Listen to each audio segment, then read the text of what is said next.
Kevin, my man.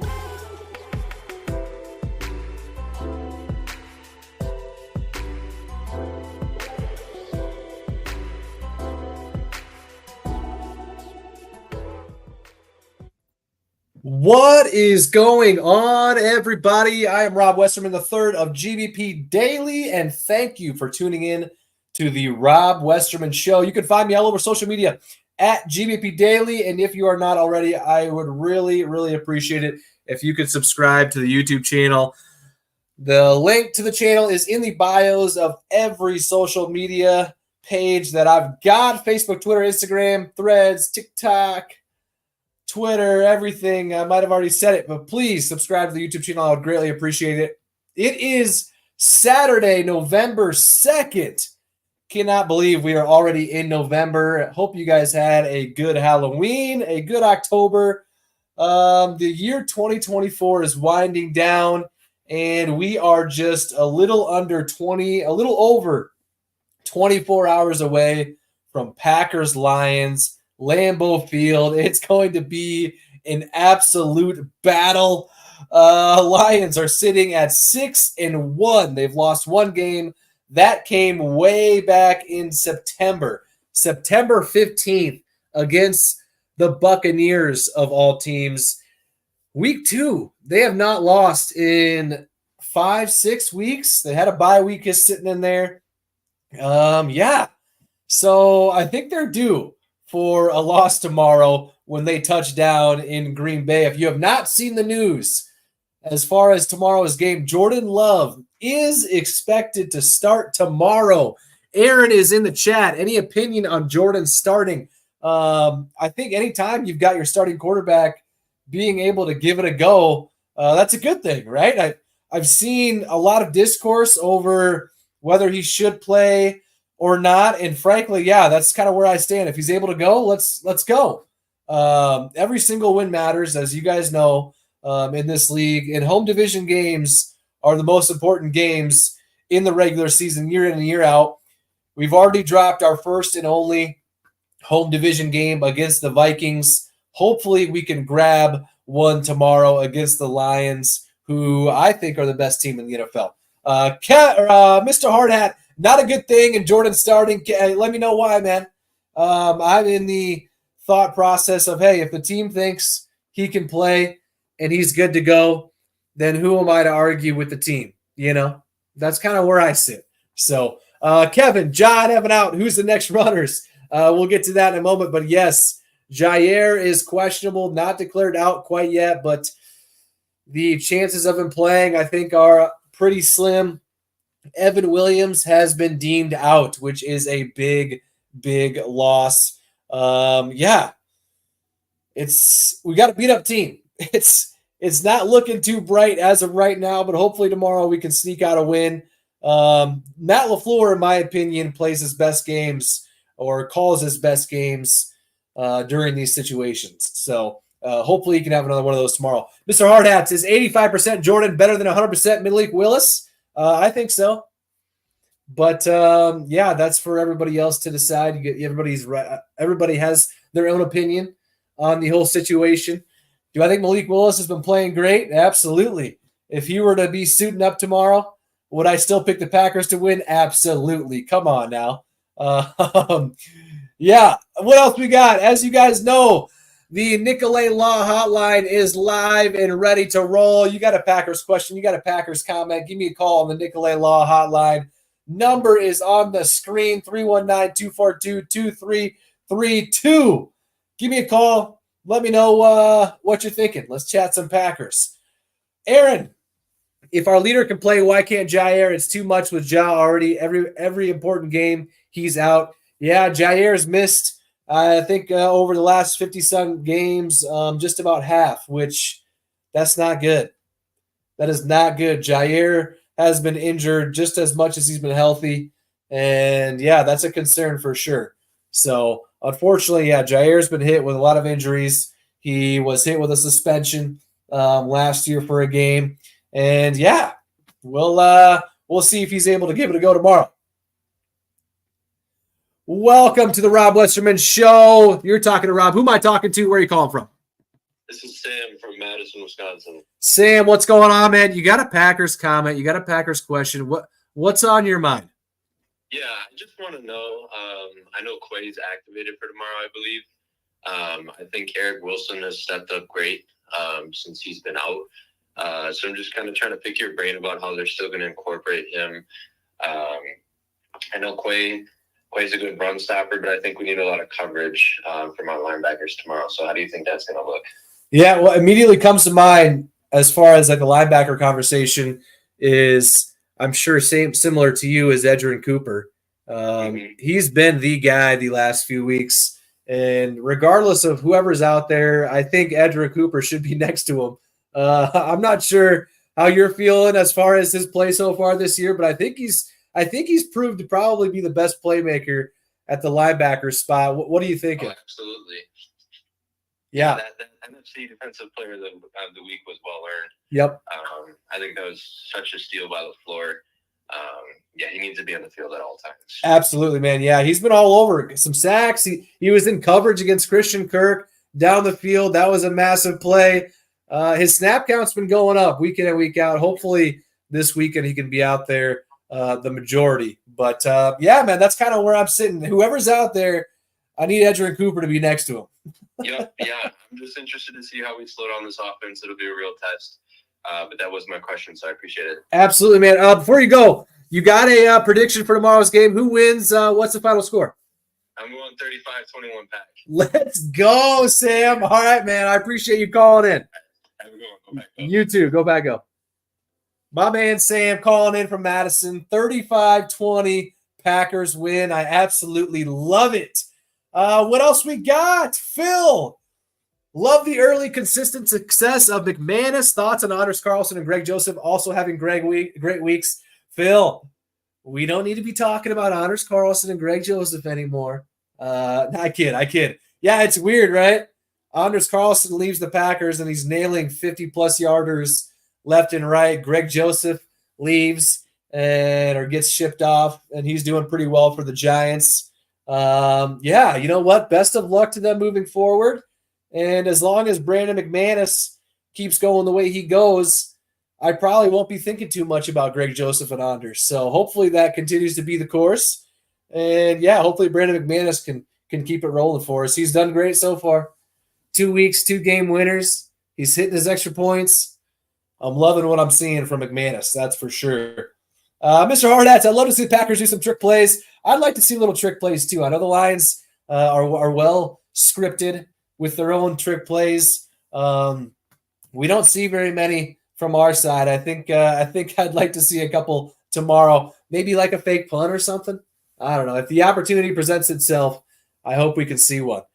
Kevin, Romeo is going off tomorrow. That's an underrated kind of part of conversation I haven't seen a whole lot is, yeah, we've got our full repertoire of receivers, and we have been for the past few weeks. And, yeah, the Jordan Love injury last week, that was a lot of light being shined on that. But we've got all our receivers. Josh Jacobs said he's going to be good to go. So we've got our full pretty much arsenal on offense outside of the offensive line, which we all know that's, the engine of the offense. So hopefully the swap around the offensive line, which I'll get into here in a second, can hold up so our offense can get ready to rock. Trevor, what's the injury report looking like? It's not looking that good, Trevor. The worst news, in my opinion, we were talking about earlier, is that rookie safety Evan Williams is out. He's been playing very, very well over the last month and seemingly holding everything together on that defensive side of the ball, kind of allowing others to play in spots that they're succeeding in, most notably Javon Bullard. Javon had to slide up to safety once Evan went down last week, and, yeah, kind of had his worst game of the year so far. I know with the week's preparation, though, Javon's going to be out there ready to rock. So this also means Keyshawn Nixon will be back in the slot instead of the boundary. Therefore, Eric Stokes and whoever else will be on the other side, whether it's Jair, who's questionable, or Carrington Valentine, they will be on the boundary while Keyshawn's in the slot. Jair is questionable. If you can't go, like I said, it'll be Carrington Valentine and Eric Stokes on the outside, which With Jamison Williams out, I'm not too concerned. And with Amon-Ra St. Brown playing mainly in the slot, it's not the end of the world, but yeah, I'd like to see Ja out there more than anything. Durant, I think Jair is going to play. I know when he's questionable, he doesn't play, but I think he's going to play this time. I sure hope so. Eric Stokes is going to be targeted, Mr. Hardhat says. Yes. Unfortunately for us, he will be targeted early and often throughout the game. He has not had that great of a year. During the offseason, I had high hopes for Eric Stokes. But, yeah, he hasn't played very well. So hopefully he can step up tomorrow in a game where we're going to need him. So as far as the offensive line, Josh Myers is doubtful. So probably means that Elton Jenkins will slide over to center, making Sean Ryan the left guard and the rookie Jordan Morgan the right guard. A lot of shuffling around when it comes to the secondary, as we just talked about, and then here with the offensive line. Josh Jacobs, Jordan Love, Jair, and Corey Ballantyne, all questionable. We're beat up. We are beat up. But like I said a couple minutes ago, this is when Matt LaFleur has played his best games, is when he's down a few guys. So hopefully tomorrow he can come out with some pretty decent plays, maybe a trick play. I know I've been seeing a lot of that in the chat, but we shall see. As for Josh Jacobs, though, he did say he'll be ready come game time, so I don't think there's any concern with Josh Jacobs. Liam, I don't understand the start Malik Willis discourse.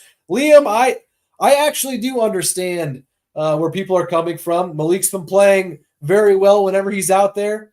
Folks want Jordan Love to rest ahead of the bye week, and yeah, I completely understand that. As far as kind of where I stand, if the team thinks he's ready to go, then who am I to argue with that? So my opinion means absolutely nothing.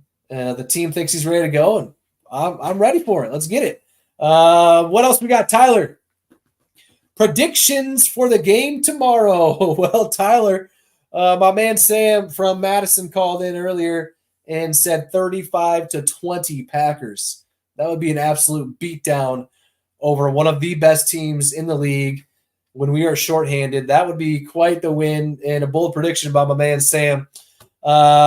You asked the right person, though. I seemingly always pick the Packers to win regardless of the circumstances.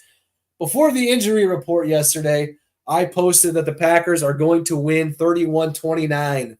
But after the injury report, the one that says our starting safety and Evan Williams is out, our starting center is doubtful, Jair, Josh Jacobs, Ballantyne are all questionable.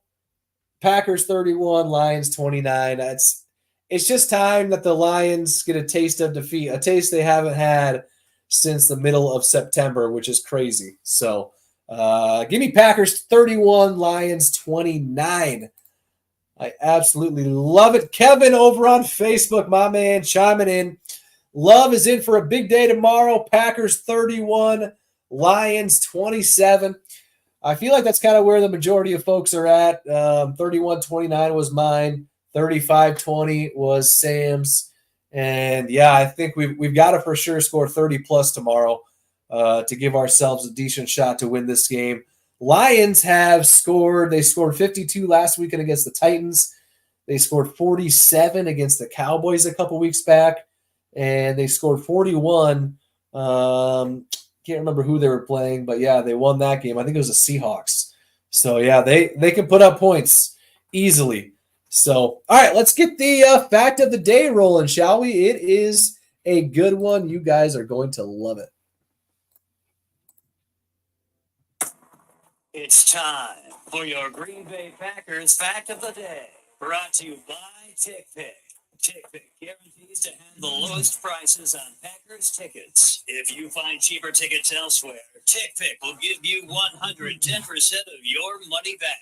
If you want $20 off your next ticket order, use the code Packers20 at checkout. That's Packers20. This promo code can only be used in the app, so be sure to download the TickPick app today. All right, our fact of the day, Xavier McKinney. My man Xavier was named the NFC Defensive Player of the Month for October. During that stretch, the Packers went 4-0. Xavier had 19 tackles, 2 interceptions, 3 passes defended. a sack, a fumble recovery. He went off. I personally think he had a much better month in the month of September, and for some reason didn't get picked then, but nonetheless, Xavier is getting some notoriety throughout the league as one of the best safeties in the game. We're going to need a big Xavier game tomorrow. That is for sure. I need a pick. I need a forced fumble. I need a fumble recovery. I need something. That goes for the whole defense. We're going to need to force some turnovers tomorrow to give ourselves a good shot. Shout out to Xavier McKinney for balling out. Mr. Hardhat says Xavier McKinney 2 picks tomorrow. I will absolutely love that if that comes to fruition. So shout out to Xavier McKinney and shout out to TickPick for partnering with myself. They guarantee the lowest Packers tickets on the market. And if you find cheaper tickets elsewhere, they will refund you your money 110%. Simple as that. Give TickPick a download in the App Store. Use the code Packers20 for $20 off your ticket order. What else we got? Haley, will we finally get a dominant pass rushing game from our guys? Haley, our defensive front has definitely struggled so far this year. Rashawn Gary, Preston Smith, Lucas Van Ness, especially, they've pretty much been invisible. We haven't heard anything out of Preston Smith. We've heard very little out of Rashawn Gary outside of the one sack he had a couple weeks back against the Texans when the right tackle who was lined up across from him just pretty much fell over. And Lucas Van Ness, same story with him. We haven't heard much, if anything at all, from those 3 guys. So we're going to need them to play their best game tomorrow. Jared Goff has been playing lights out so far this year, and the offense has scored more touchdowns than they've had in completions over the last 4 games. They're on an unreal stretch right now offensively as far as the Lions go, but I think they're due for a back-to-reality check tomorrow when they touch down in Green Bay. All right, guys, that is going to do it for me today as far as the show goes. As far as the content, the content never stops. I'm always posting anything and everything Packers related all day long, every single day on the socials at GVP Daily. So please give me a follow. If you are not already, subscribe to the YouTube channel. I would greatly appreciate it. The link to the YouTube channel is in the bios of all my social channels. I will be back and at it again tomorrow before the game, chatting Packers, and I look forward to seeing you then. I will catch you guys later. Enjoy the last 24 hours before we hit the field tomorrow in a massive, massive game. The division lead is at stake. Jordan Love is playing. Josh Jacobs says he's playing. Only guys that we kind of have to look out for as far as the injury report, Jair Alexander, Corey Ballantyne. Josh Myers is doubtful, so I doubt he gives it a go. But keep an eye out tomorrow, 90 minutes before kickoff. I will be posting the injury report for the game. Appreciate you guys tuning in. Have a great day, and go Pack, go. Thank you.